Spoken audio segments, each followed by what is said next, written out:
दोस्तों, welcome to PW only IAS. दोस्तों, आज का सेशन हमारा इकॉनमी न्यूज़ वीकली से संबंधित है, जहां पर हम पिछले एक वीक यानी कि 2 जून से लेकर 9 जून 2024 के बीच में जो भी कुछ इंपॉर्टेंट इकॉनमी के रिगार्डिंग कुछ करंट अफेयर्स थे, उनको हम आज के सेशन के अंदर डिस्कस करेंगे। ठीक है दोस्तों, तो स्टार्ट करते हैं आज का सेशन। पहला जो हमारा टॉपिक रहेगा वो है एमपीसी की मीटिंग के रिगार्डिंग। देखिए, आप ना मॉनेटरी पॉलिसी कमेटी के बारे में जानते होंगे। मैं थोड़ा सा आपको इसके बारे में एक्सप्लेन कर देता हूँ। यहाँ पर ना आपको टोटल 6 मेंबर्स देखने को मिलते हैं एमपीसी के अंदर। इन 6 मेंबर्स में से 3 मेंबर्स तो आते हैं आरबीआई की तरफ से, एंड बाकी जो 3 होते हैं उसको सरकार नॉमिनेट करती है। ठीक है, अब नोटिस करना, जो 3 आरबीआई के मेंबर्स होते हैं ना, उनमें से एक होते हैं आपके आरबीआई के गवर्नर जी। वही इसके चेयरमैन होते हैं मॉनेटरी पॉलिसी कमेटी के। अब जो भी फैसला लिया जाता है मॉनेटरी पॉलिसी कमेटी के अंदर, वो लिया जाता है मेजॉरिटी के रूप के अंदर।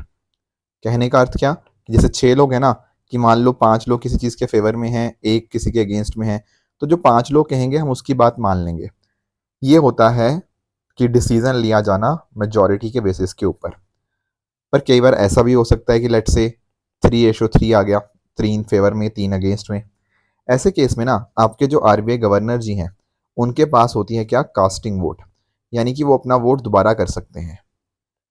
तो जो वो वोट डालेंगे अकॉर्डिंगली वो निर्णय लिया जाएगा। इस तरह से मॉनेटरी पॉलिसी कमेटी निर्णय लेती है। पर निर्णय लेती क्या है, वो डिसाइड करती है कि भैया आखिर इंटरेस्ट रेट क्या होगा, मतलब रेपो रेट। रेपो रेट क्या होता है? रेपो रेट वो रेट होता है जिस रेट के ऊपर आरबीआई पैसा लेंड करता है आपके बैंकों को। दरअसल में होता कुछ इस तरह से है कि ये रहा आपका रिजर्व बैंक ऑफ इंडिया और ये रहा आपका कोई बैंक। आरबीआई जिस रेट के ऊपर पैसा देगा इन बैंकों को, उस रेट को मैंने बोल दिया रेपो रेट। अब जब आरबीआई ने पैसा दिया ना बैंक को, तो बैंक को वो बोलता है कि यार भाई तू भी कुछ बदले में गिरवी में रख। ठीक है, कुछ ऐसी चीज आप गिरवी में रखो। तो जैसे मान लो इन्होंने गवर्नमेंट सिक्योरिटीज इन्होंने गिरवी रख दी, तो आरबीआई पैसा दे देगा बदले में।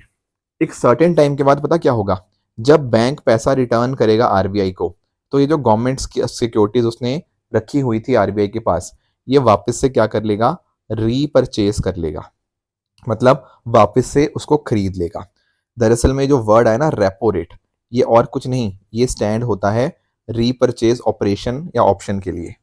कहने का अर्थ क्या, कि यहाँ पर बैंक ने कुछ पैसा, कुछ आपकी गवर्नमेंट सिक्योरिटीज गिरवी रखी थी, फिर बाद में जब पैसा रिटर्न कर दिया बैंक ने आरबीआई को, तो अकॉर्डिंगली वो रीपरचेज कर ली उसने जो भी सिक्योरिटीज थी।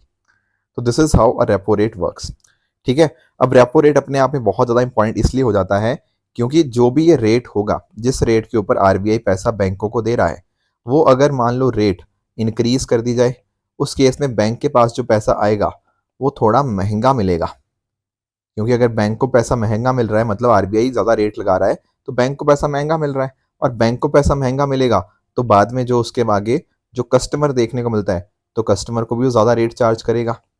ठीक है, तो इससे पता क्या होता है, जब रेपो रेट इंक्रीज हो जाती है तो कस्टमर तक जो पैसा पहुंचता है वो महंगे दरों पे बेच पहुंचता है। ऐसे केस में कस्टमर सोचता है यार बहुत ही ज़्यादा रेट के ऊपर लोन मिल रहा है, तो वो सोचेगा यार एक काम करते हैं, लोन रहने ही देते हैं। Do you understand this point? तो जब भी ना रेपो रेट इंक्रीज होती है, तो लोगों की जेब में पैसा मुश्किल से पहुंचता है या फिर कम पहुंचता है। तब लोग क्या करेंगे, लोग अपना ज़्यादा खर्चा नहीं कर पाएंगे क्योंकि पैसा ही नहीं ना है उनके पास। लोग खर्चा नहीं कर पाएंगे, लोग खर्चा नहीं कर पाएंगे तो कहीं ना कहीं जो महंगाई थी मान लो मार्केट के अंदर, वो कहीं ना कहीं अब कंट्रोल में आ जाती है। यानी कि अगर इन्फ्लेशन को कंट्रोल करने का एक मेजर तरीका है ना, वो है आपका कि रेपो रेट को हम इंक्रीज कर दें।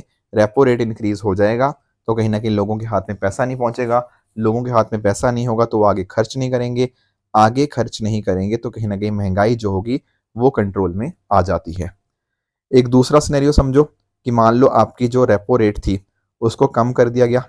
रेपो रेट कम किया गया तो बैंकों के पास पैसा आसानी से पहुंचा, बैंकों के पास ज़्यादा पैसा आया, अकॉर्डिंगली उन्होंने कस्टमर को कम रेट के ऊपर पैसा दे दिया। अब कस्टमर ना खूब लोन लेंगे, खूब लोन लेंगे, खूब खर्च करेंगे, कुछ टीवी लेंगे, फ्रिज लेंगे, वो सब चीज़ें। और जब ये सब ऐसे स्पेंडिंग करेंगे या और चीज़ों में इन्वेस्टमेंट वगैरह करेंगे, इससे कहीं ना कहीं क्या होगा, इससे हमारी जो जीडीपी होती है, ग्रॉस डोमेस्टिक प्रोडक्ट, या सिंपल शब्दों में अगर मैं कहूँ तो हमारी जो ग्रोथ है ना वो इंक्रीज हो सकती है रेपो रेट के कम करने से। तो रेपो रेट कितना होना चाहिए, कम होना चाहिए, ज़्यादा होना चाहिए, ये सारी चीज़ें तय कौन करता है? ये सारी चीज़ें तय करी जाती हैं एमपीसी यानी कि मॉनेटरी पॉलिसी कमेटी के द्वारा, राइट। तो अभी पता क्या हुआ है, अभी जो मीटिंग हुई ना इसमें क्या हुआ, इन्होंने रेपो रेट को ना अनचेंज रखा, यानी कि रेपो रेट के अंदर कोई भी बदलाव नहीं किया। 6.5% पहले था, अब भी वो 6.5% ही रहेगा। हालांकि ये जो डिसीजन लिया गया इस बार का, ये 4:2 के मेजोरिटी के साथ था, यानी कि 4 लोग इसके फेवर में थे, 2 लोग इसके अग्री नहीं कर रहे थे, पर ठीक है क्योंकि मेजोरिटी से फैसले लिए जाते हैं, इस तरह से यहाँ पे रेपो रेट को 6.5% रखा गया। तो बाकी चीज़ तो मैंने आपको बताई दी कि अगर रेपो रेट बढ़ता है या कम होता है उससे क्या होता है, एंड कैसे कहीं ना कहीं इन्फ्लेशन को कंट्रोल कर सकते हैं। बाकी चीज़ों को भी ये इन्फ्लुएंस करता है, चाहे आपके अलग अलग तरह के लोन हो, personal loan, car loan, home loan, working capital loan, उनका क्या रेट होगा, वो सारी चीज़ें कहीं ना कहीं इसके माध्यम से ही हमें डिसाइड होती हुई देखने को मिल जाएंगी। ठीक है, इसके साथ ही ना यहाँ पर होता पता क्या है, जो मॉनेटरी पॉलिसी कमेटी की मीटिंग होती है, ऐसा इनको बोला गया है कि they should meet 4 times in a year at least, यानी कि एक साल के अंदर ना इनको कम से कम 4 बार मिलना है। क्या मैंने बोला? कम से कम 4 बार मिलना है। नॉर्मली होता क्या है, ये हर 2 महीने बाद मिलते रहते हैं, तो नॉर्मली साल में 6 बार मिलते हैं, पर जो एक्चुअली बोला गया है ना वो ये बोला गया है कि कम से कम इनको साल भर में 4 बार तो मिलना ही होगा। इसके अलावा इस बार की जो एमपीसी मीटिंग थी उसके बाद जब आरबीआई गवर्नर जी ने प्रेस कॉन्फ्रेंस करी तो उसमें उन्होंने ये भी बताया कि भारत देश की जो ग्रोथ रेट है उसमें उन्होंने हल्का सा इजाफा किया है। पहले एक्सपेक्टेड थी 7% रहने के लिए, अब वो 7.2% इनको अनुमान है कि भारत की ग्रोथ रेट ये रहेगी, जो कि एक अच्छी बात है। 7% के ऊपर अगर हमारी ग्रोथ रह रही है ना तो ये दिखा रहा है कि हमारी इकोनॉमी के जो फंडामेंटल्स हैं वो अच्छे से काम कर रहे हैं। तो ये हो गया आरबीआई की मॉनेटरी पॉलिसी कमेटी मीटिंग के बारे में। दोस्तों आगे चलूं उससे पहले आप सबको मैं बता दूं कि अगर आपको इस लेक्चर की पीडीएफ चाहिए तो आप मेरे Telegram channel Rishabh Sharma sir PW पे जाके इस पर्टिकुलर लेक्चर की आप पीडीएफ आपको वहाँ पे मिल जाएगी।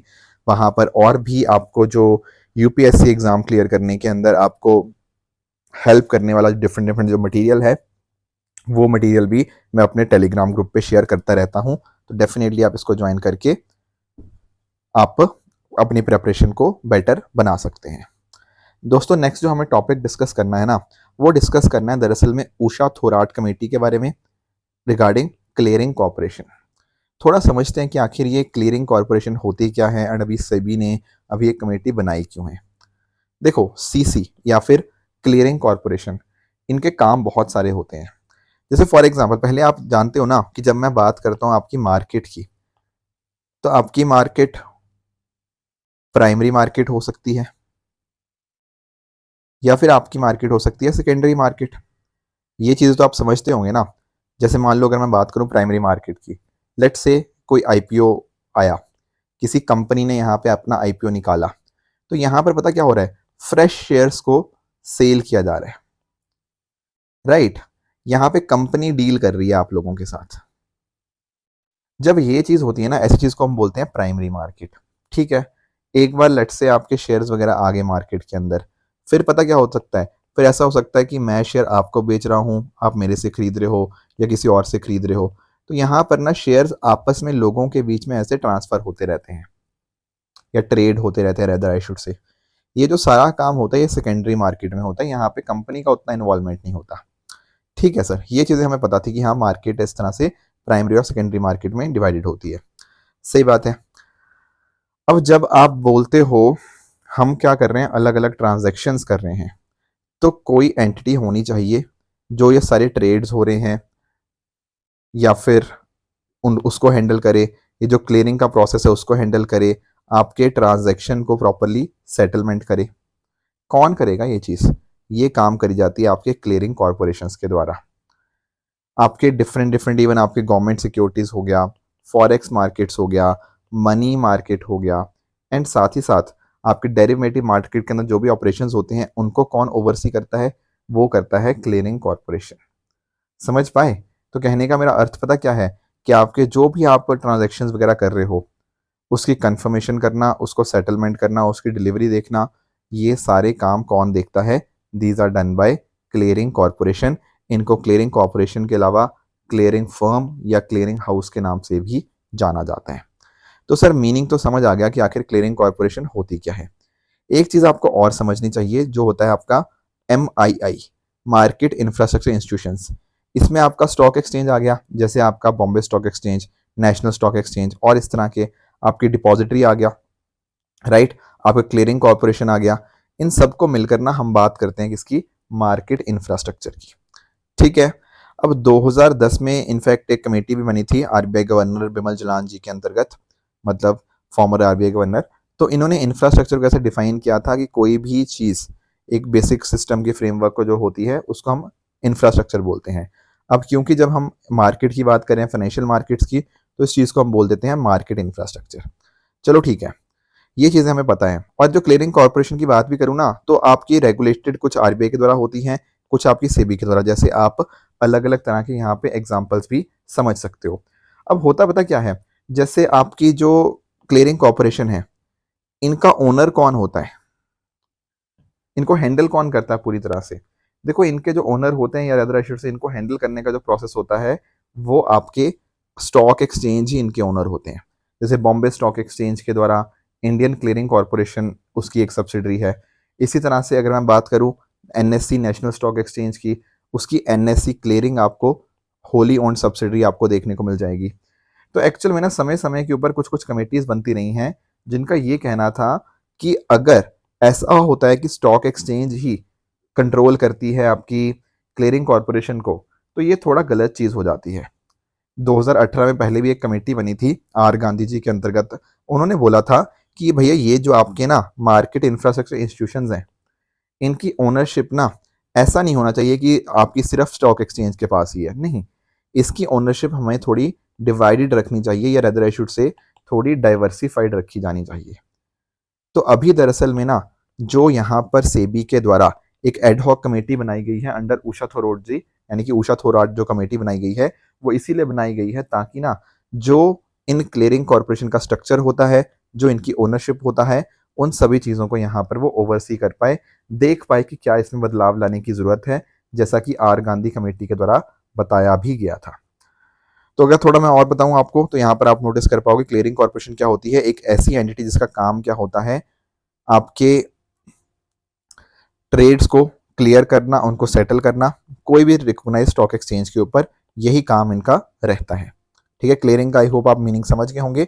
यानी कि जैसे आपके एक साइड पे आपकी स्टॉक एक्सचेंज होती हैं, सामने आपके ब्रोकर्स होते हैं, उनको कनेक्ट करने का जो काम होता है ना, वो आपके क्लियरिंग कॉरपोरेशंस का ही रहता है। बाकी मार्केट इंफ्रास्ट्रक्चर इंस्टीट्यूशंस, आपके डिफरेंट RBI सेबी के द्वारा जो रेगुलेटेड एंटिटीज हैं, वो मैंने आपको बता दिया।